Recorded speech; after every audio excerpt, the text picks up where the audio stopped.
Good morning. Welcome to St. Margaret's meditation for Sunday, the 6th of December 2020.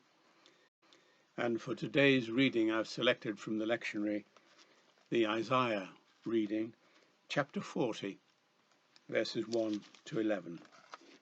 And I'm reading from the New International Version of the Bible. Comfort, comfort my people, says your God.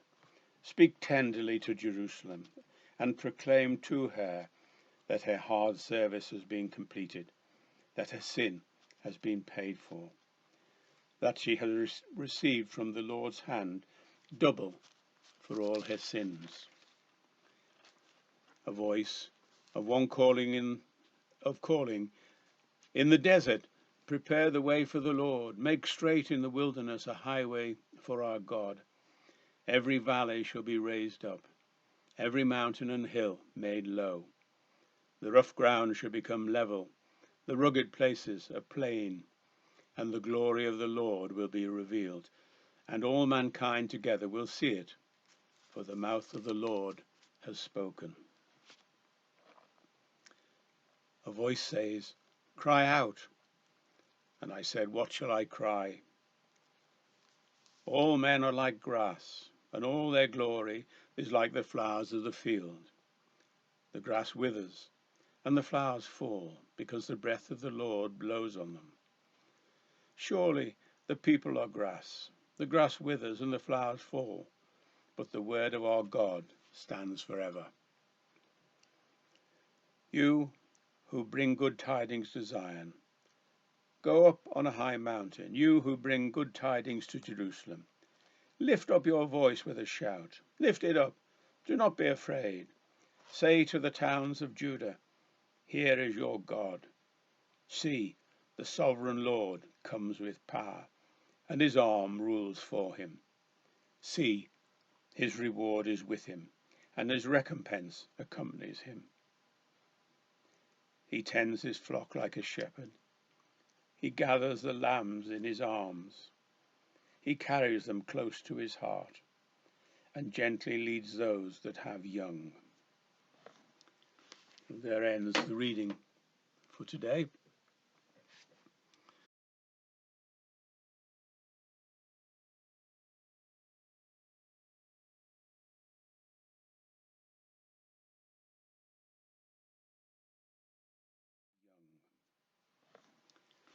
There ends the reading for today.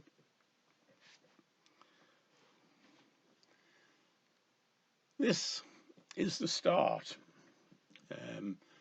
of the second part of Isaiah, whereas the first part dealt with a time in Jerusalem and was written by Isaiah of Jerusalem, and it was latterly under King Hezekiah, when famously Isaiah advised the king not to surrender to the Assyrian invaders which were laying siege to Jerusalem, and who had already vanquished the northern kingdom of Samaria.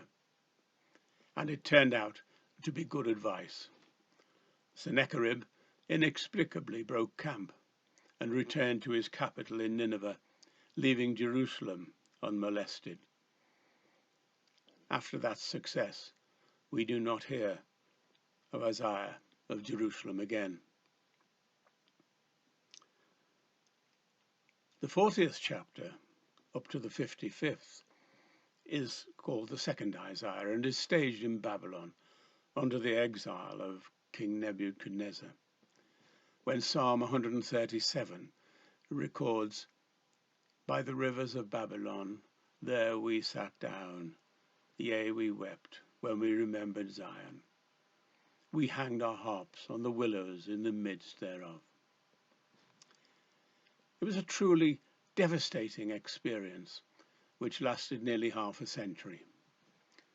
Jerusalem was destroyed, and the temple was razed to the ground, and the walls were breached, and all of the temple treasures were confiscated. The temple had not only been the religious center for a very religious people, but it had been the dwelling place of Yahweh in the Holy of Holies. and it was a potent symbol of their very nationhood. The experience of the destruction and the exile cannot be described as anything else, anything less than a total disaster for the Jews. So why weren't they obliterated by this experience, like so many other cultures and nations? Well, here, in the opening words of chapter 40, is an answer couched in the most beautiful of words, whose very poetic rhythms stir even our Western hearts today. And I quote in the splendid words of the King James Version, comfort ye, my people, saith your God.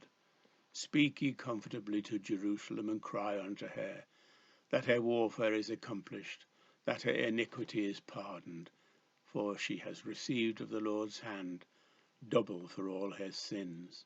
And the reading finishes. He shall feed his flock like a shepherd.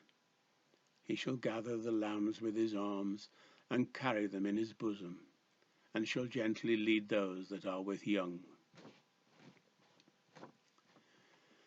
The history of the Jews throughout the Old Testament is one of wild swings between sublime moments of prophecy and national dedication, and then abysmal failure, when they plane the wood against the grain of creation.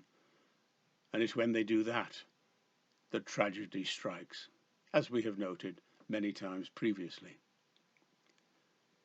And today's reading from Isaiah comes from near the end of this time of disaster, near the end of their time of exile, when the prophet can begin to see the light at the end of the tunnel, and Yahweh speaks through him sublime and passionate words of encouragement to his people. But this isn't just the history of the Jews, as indeed most of the Old Testament is not just the history of the Jews. Every society goes through the same cycle over time and time again, and we today are seeing this in our Western world. And I don't mean the pandemic, but our social and political structures. One is reminded of that famous history book, The Rise and Fall of the Roman Empire. And we currently are in a period of meltdown.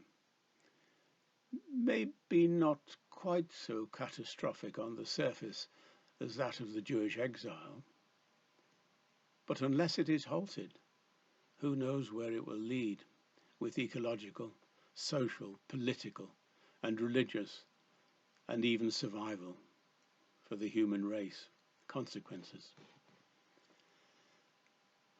And it all starts not with the macro political or macro religious failures, but with our individual, human, personal weaknesses, as indeed Genesis starts.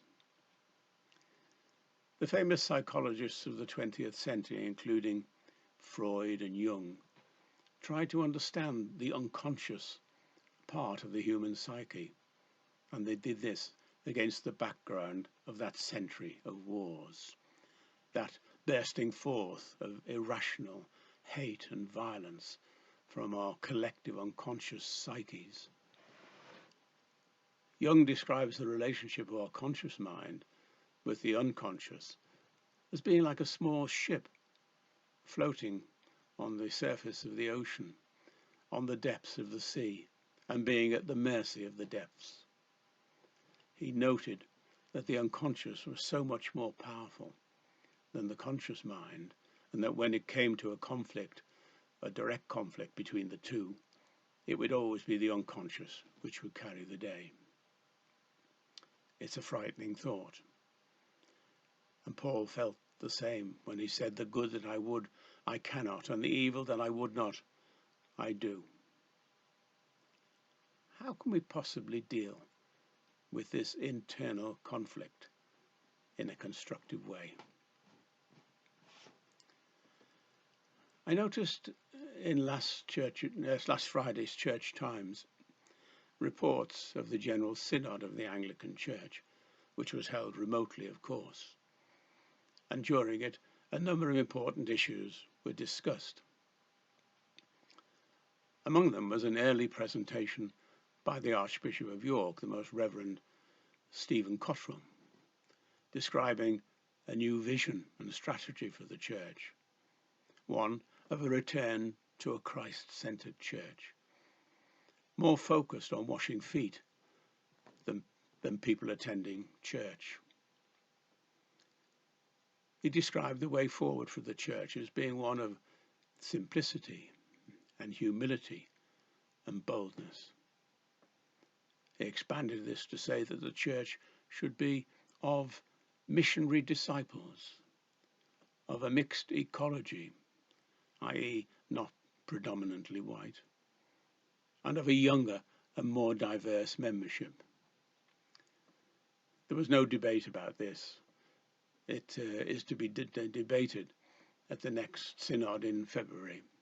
And as of this very moment, there is no concrete plan to back it up. And, quote, no working party, no committees, rather a large, consultative and iterative process of thousands of people and engaging younger and more diverse voices, end of quote. A grand vision for the future, indeed. Well, at this point, when approaching any personal or organizational plan, I think we should recognize our own weaknesses, as Paul acknowledges. And we should remember the terrible tribulations which the Jews in the Old Testament had to go through to be purified and to come back to a point when God could say to them those wonderful words of today's reading. It was, for them, a metanoia, or a radical change of mind, or a metamorphosis. And we should remember, in this context, those prophetic words of Rowan Williams, when, as Archbishop of Canterbury, he addressed the bishops in Rome in 2012, the Roman Catholic bishops, of course, when he said, quote, the humanity we are growing into in the Spirit, the humanity that we seek to share with the world as the first fruits of Christ's redeeming work, is a contemplative humanity. Contemplation, he said, is very far from being just one kind of thing Christians do. It is the key to prayer, liturgy, art and ethics, the key to the essence of a renewed humanity that is capable of seeing the world and other subjects in the world with freedom. Freedom from self-oriented, acquisitive habits and the distorted understanding that comes from them. To put it boldly, he said, contemplation is the only ultimate answer to the unreal and insane world that all our financial systems and our advertising culture and our chaotic and unexamined emotions encourage us to inhabit. To learn contemplative practice, he says, is to learn what we need so as to live truthfully, honestly, and lovingly.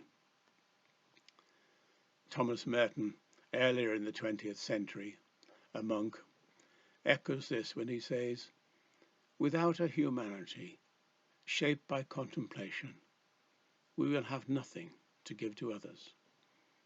We will communicate to them nothing but the contagion of our own obsessions, aggressiveness, ego-centered ambitions, and delusions about ends and means.